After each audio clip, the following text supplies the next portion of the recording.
Reka twongere tubasuhuze abakunzi ba Deep Secret, amahoro y'Imana akomeze abane namwe mwese, kandi Imana ikomeze ibarinde, ibahe umugisha mwebwe mwese mukomeje kudukurikira. Ni byiza kandi ni by'agaciro kubana namwe.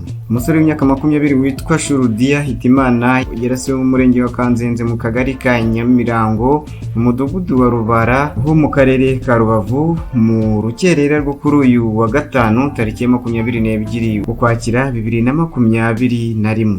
Abaturage bo muri uyu mudugudu bavuze ko uyu musore wari ugiye kwahira muri urwo rukerera yarashwe n'abantu bataramenyekana, nyuma yo kumufata agatabaza avuga ngo ndapfuye. Nyiranshuti Vestine utuye aho byabereye yabwiye umuryango dukesha iyi nkuru ati, nashigukiye hejuru numva amasasu abiri, nta kindi numvise.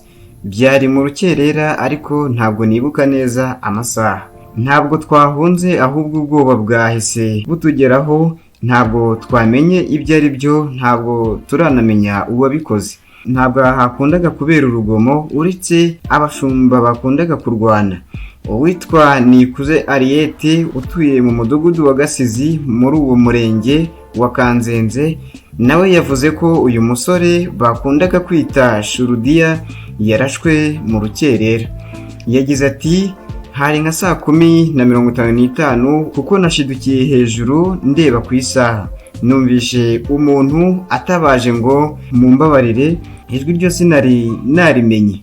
Twavugiye hejuru ngo urakomere, twumva barashe amasasu 3, turaceceka cyane kuko bwari bwanakeye. Bayarashe saa 11 ziri kurengaho iminota 20, ntabwo twari gushobora gusohoka turi kumva amasasu hanze. Twasohotse mu gitondo bukeye, buri wese aho yararimo kubitekerezaho, dutegereje kureba mu gitondo ngo tumenye ibyo ari byo. Mbyutse kare nibwo numvishe bari gukomanga kwa mukeba wanjye, kuko hari umugabo wari ugiye mu nka abona amaraso, babona na hariya bamukururiye mu birayi. Abamubonye ngo nabari bagiye guca inkwi, bamanutse hepfo bashakishije nibwo bamubonye. Kubera ko hano hakunze guca abashumba bakanarwana, twagize ngo n'urugomo rwabo, ariko barashe twahise duceceka. Abashumba bararwana ku giti cyabo bikarangira kandi nta muntu wica undi. Mukuru wa nyakwigendera witwa Hazarerimana Joseph utuye mu mudugudu wa Rubara mu kagari ka Muramba mu murenge wa Kanzenze yagize ati, uriya mwana nta rugomo yagiraga, yaratuje cyane, ni murumuna wanjye. Yari ku kibuga cy'inka agiye kwahira, yahuye nabo bicanyi. Bibaye saa 11 twumvise amasasu tuyoberwa ikibaye, kubera ko ari hafi y'aho abasirikare bitoreza, twagize ngo nibo bari kwitoza. Abantu bahageze basanga ari uwo murumuna wanjye wapfuye, nta byaha yakoraga, nta nubwo yari n'igihazi.